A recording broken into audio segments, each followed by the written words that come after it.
Perkenalkan, nama saya Atalia Khanza Permana yang kerap dipanggil Taya. Saya merupakan mahasiswi semester 6 pada program studi Teknik Geologi Universitas Syahkuala dengan NIM 2004 1090 10045.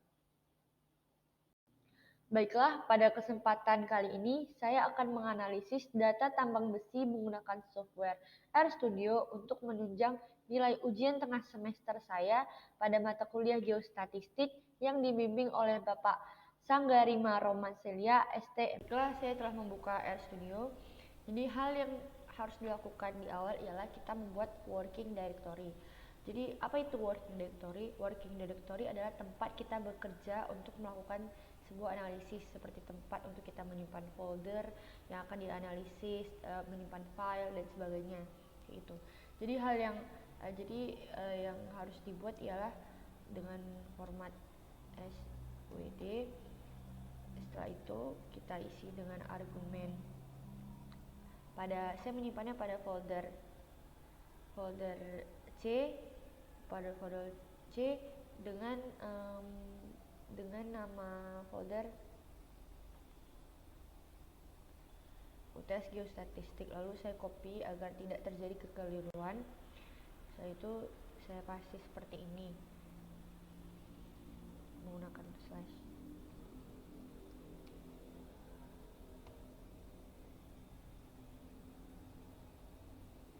Setelah itu kita menyiapkan package yang akan kita gunakan dalam menganalisis.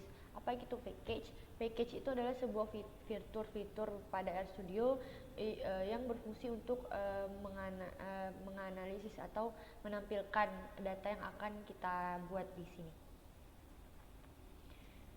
Jadi saya menggunakan package yang telah dibuat oleh Profesor Edzer Pebesma dari Jerman yang telah digunakan oleh Bapak Sangga Romancelia sebelumnya.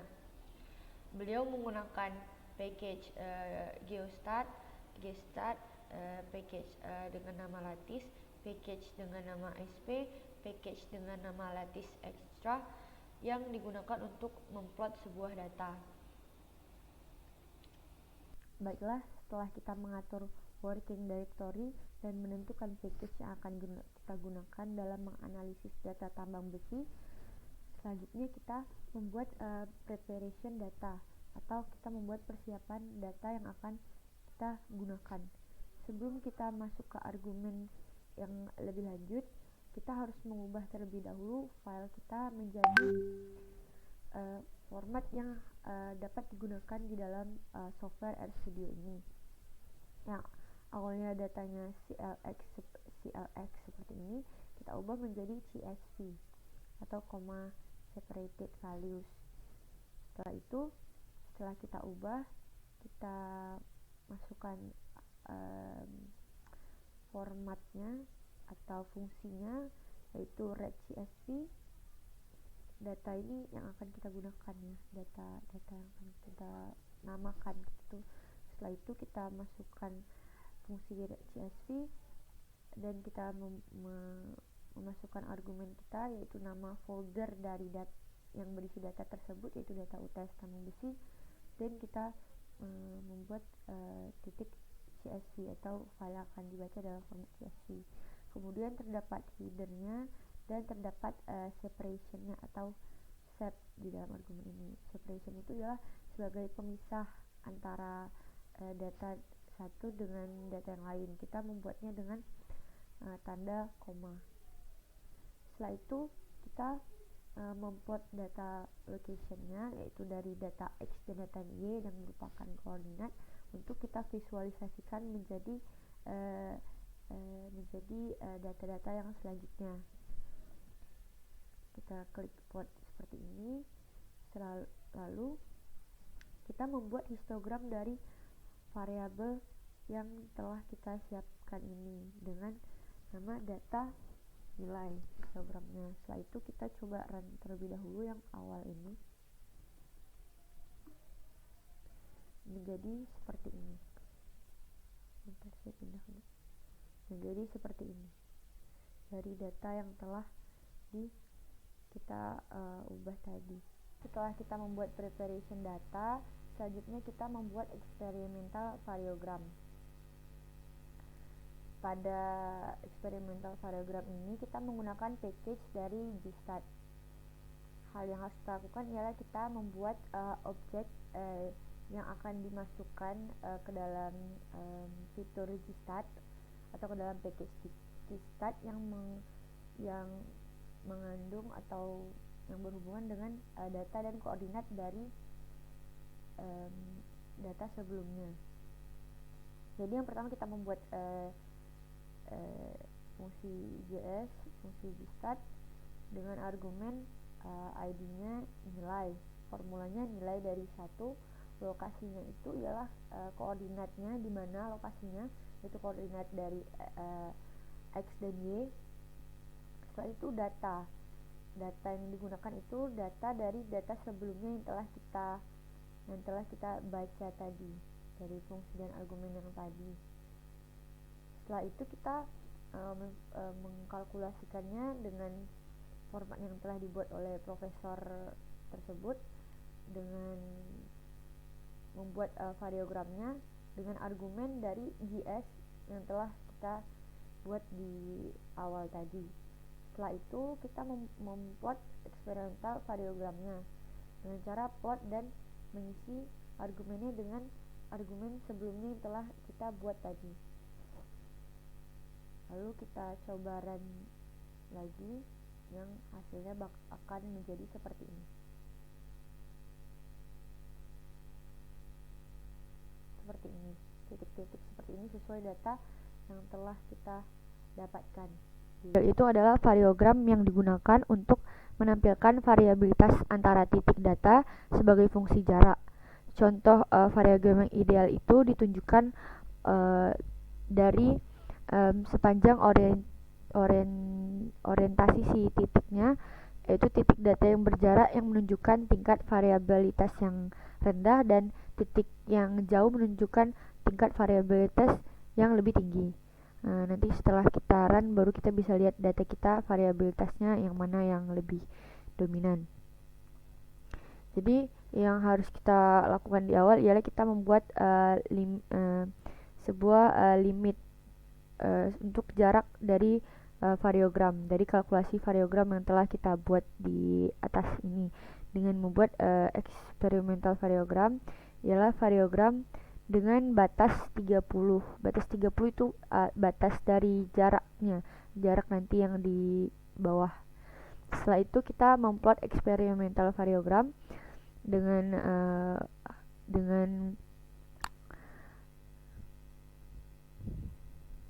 fungsi plot. Lalu kita memasukkan argumen experimental variogram dari yang di atas. Setelah itu kita membuat variogram modelnya. Variogram model ini dengan nugget, seal, dan range. Jadi nugget ini ialah batas ambang bawah atau variabilitas yang bawah. Yang seal ini ialah batas ambang atas, dan range ini ialah pada ambang atas yang di atas, di distance-nya tuh di bagian mana, itu dia range-nya. Setahu saya seperti itu. Setelah itu kita membuat modelnya, itu kita membuat model dari SPH ini. Setelah itu kita membuat variogram model dengan fit variogram atau fit variogram yang isinya experimental variogram dan model dari variogram tersebut. Setelah itu kita harus memplot lagi variogram model ini seperti halnya kita memplot experimental variogram. Setelah itu kita mengupdate GStat atau objek GStat tadi, yaitu dengan fungsi GStat yang berisi argumen seperti ini. Seperti yang di awal tadi, dengan nilai 1, lokasinya di lokasi X dan Y. Data yang digunakan ialah data yang di awal, data yang telah dibaca tadi dengan Nmax 30, dan modelnya yaitu variogram model yang akan ditampilkan. Baik, kita akan mencoba untuk run dari variogram model ini. Kita run.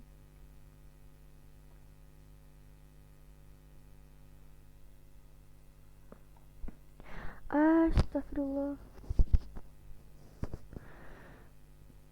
Ini ialah contoh atau hasil dari eksperimental variogram tadi.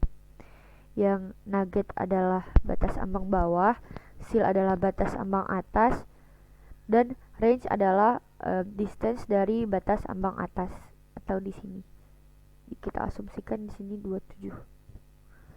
Seperti itu.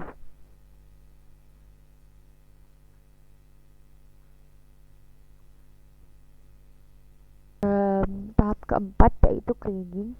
Jadi kriging itu ialah prediksi dari nilai atribut pada lokasi tanpa sampel. Jadi pada variogram yang di atas itu memberikan informasi yang autokorelasi spasial dari kumpulan data, namun tidak memberikan informasi untuk kemungkinan arah dan jarak yang dominan. Jadi pada kriging ini kita membuat arah dan jarak yang dominan yang berkumpul itu di bagian mana. Jadi yang pertama itu kita membuat grid untuk kriging. Profesor tersebut membuatnya seperti ini, yaitu kita membuat summary dulu atau summary dari data awal kita.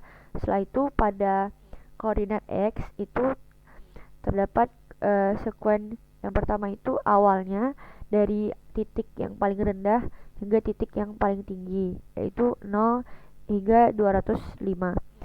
Itu seperti kayak tinggi rendah yang tidak terlalu rendah tapi tinggi yang tidak terlalu tinggi, seperti itu.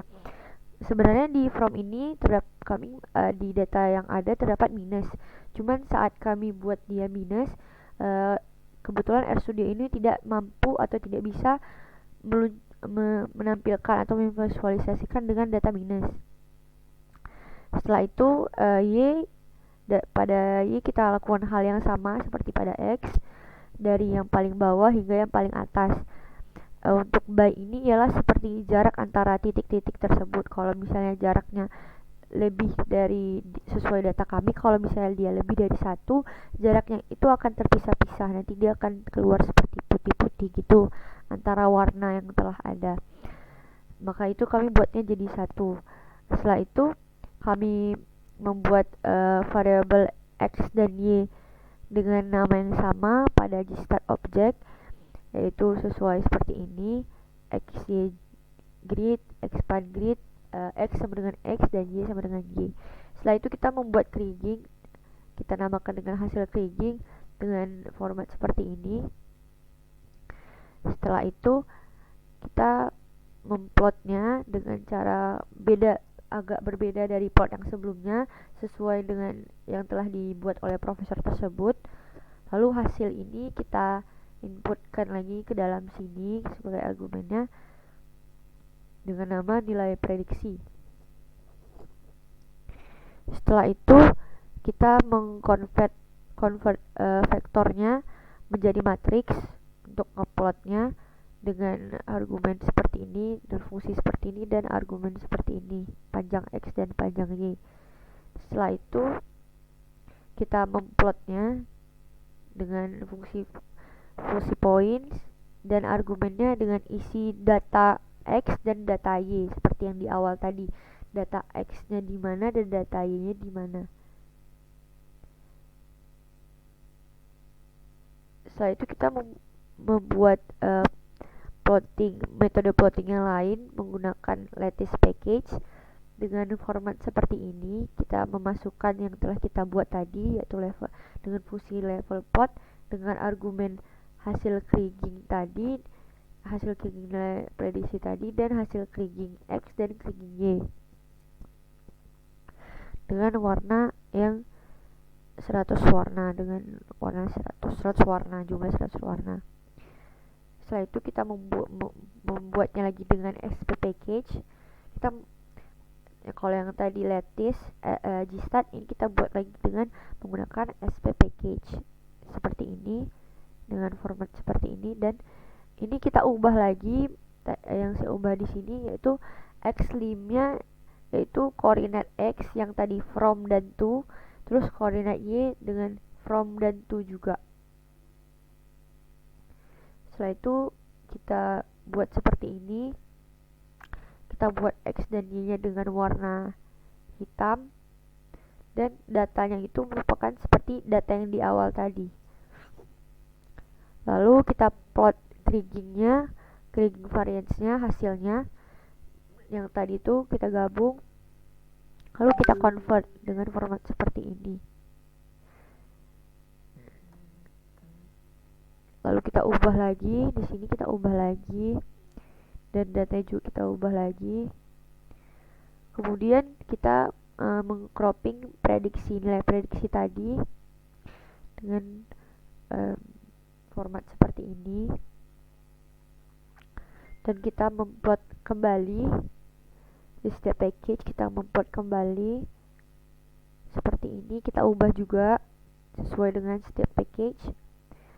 Lalu hasil semua ini kita run agar mendapat hasil yang kita inginkan, hasil yang ideal.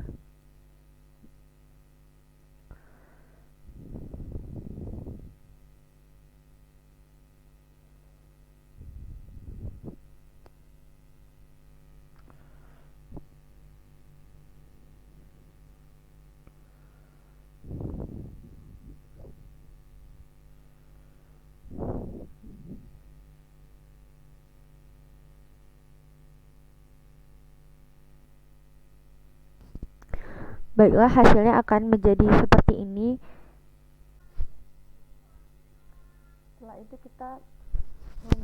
Setelah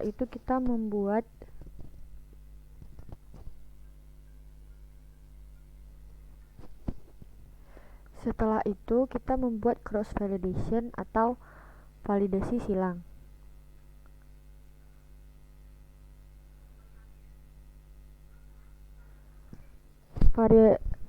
Validasi silang adalah pendekatan statistika yang digunakan untuk menentukan seberapa baik hasil penyelidikan kita, yaitu penyelidikan data tambang besi, penyelidikan statistik yang digeneralisasikan ke kumpulan data yang berbeda.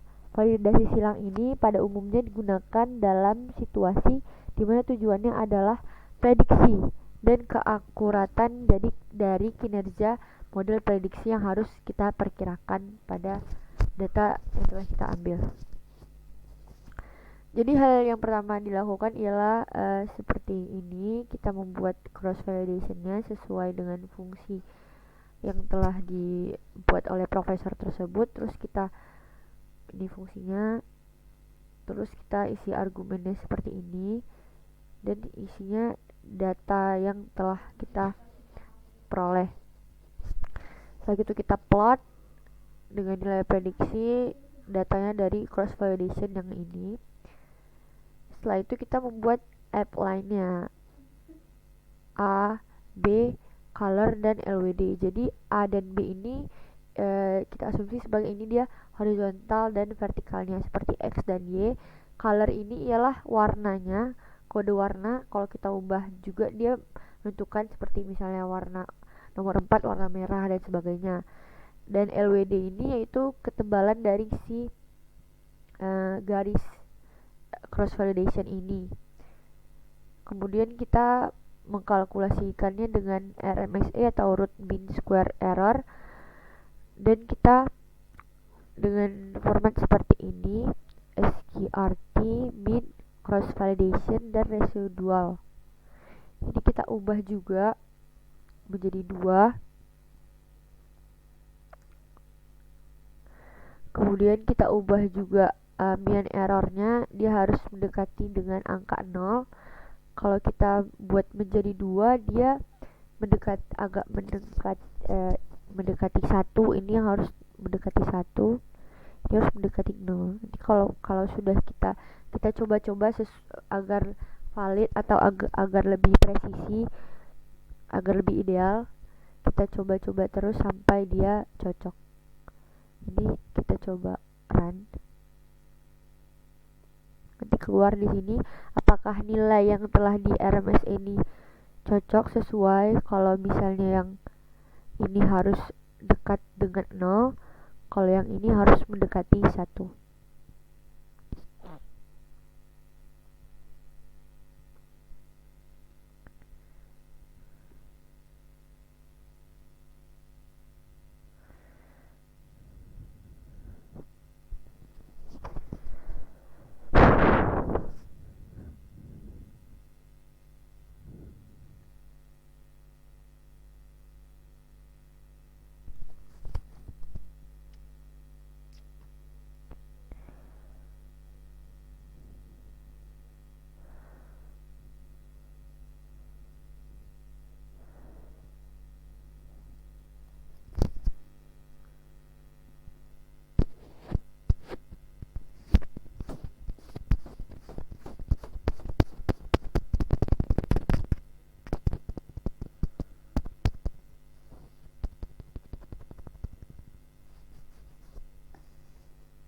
hasil dari data cross validation yang merupakan pendekatan statistik ini dengan kumpulan data yang berbeda. Ini adalah yang tadi, yang color tadi warnanya. Membuat simulasi adalah metode yang digunakan untuk memeriksa tanpa memiliki data nyata. Jadi kita menggunakan fungsi ini yang telah diprogram di R ini ialah untuk agar lebih mudah memahami metode statistikanya yang menjalankan analisis statistika yang di atas, atau mensimulasikannya. Singkatnya dia mensimulasikan. Lalu kita klik fungsi yang telah dibuat oleh profesor tersebut dengan argumen seperti ini. Lalu seperti ini.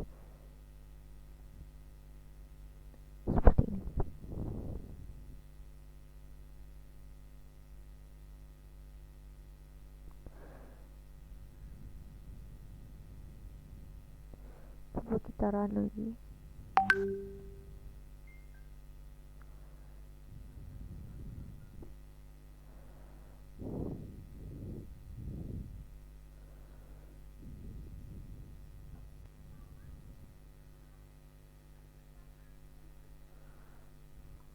Ini contoh dari simulasinya. Ada 10 simulasi, dari simulasi pertama, kedua, ketiga, keempat, 5, 6 hingga 10. Setelah kita membuat 6 tahap tadi, kita membuat tahap yang terakhir, yaitu membuat variogram map atau map variogram dengan anisotropik. Jadi variogram map itu atau peta variogram adalah hasil gambar dari variogram RStudio dalam bentuk map yang dapat mengungkapkan arah melalui peta 2D dengan nilai variogram yang telah kita buat tadi sesuai dengan format 6 tadi, yang menentukan autokorelasi yang relatif lebih besar di sepanjang arah dari variogram tersebut. Seperti itu. Jadi kita membuat variogram map dengan fungsi variogram ini dengan batasan yang tadi 30 sesuai, dan width-nya 19 atau ketebalannya 19, dan mapnya true. Lalu kita memplotnya. Setelah itu, untuk mendapatkan anisotropic variogram, kita menggunakan fungsi ini, variogram dengan geostatistik alpha. Alpha itu jenis-jenisnya, mau dari angka 0, 3, 15, urutan 315, urutan ke 135, 45, dan 225. Kemudian kita memasukkan variogram model anisotropiknya dengan fungsi FGM, dengan mengisi seal tadi kita yang di awal itu 0,34, range-nya 27, nuggetnya 0,05, dan anisotropiknya kita gunakan yang 3, 15, dan 5. Kemudian kita isi semua seperti ini. Kita ubah juga datanya, NX-nya. Kita kriging menggunakan anisotropik variogram tadi. Kita prediksi dengan kriging. Kemudian kita plot dengan menggunakan package lattice seperti ini. Lalu kita run.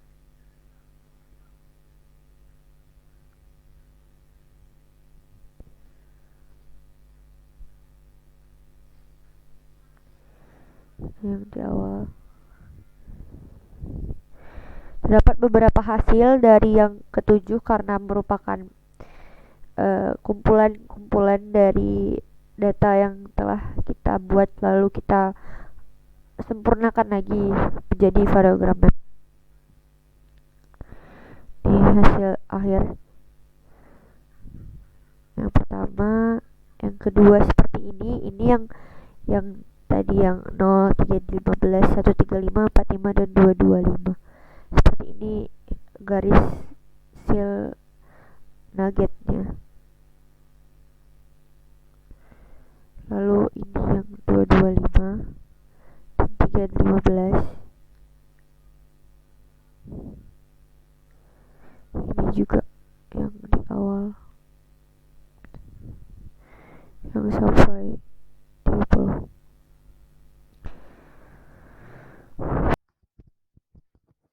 Baiklah, dari ketujuh jenis analisis yang kita gunakan menggunakan berbagai package yang kita lakukan pada data tambang biji besi, dapat disimpulkan bahwa software RStudio adalah software yang dapat digunakan dalam menganalisis data untuk mengimpor, mengakses, mengubah, menjelajahi, memplot, dan memodelkan data untuk pembelajaran sebuah mesin untuk membuat prediksi pada data. Hanya itu yang dapat saya sampaikan. Wabillahi taufiq wal hidayah. Wassalamualaikum warahmatullahi wabarakatuh.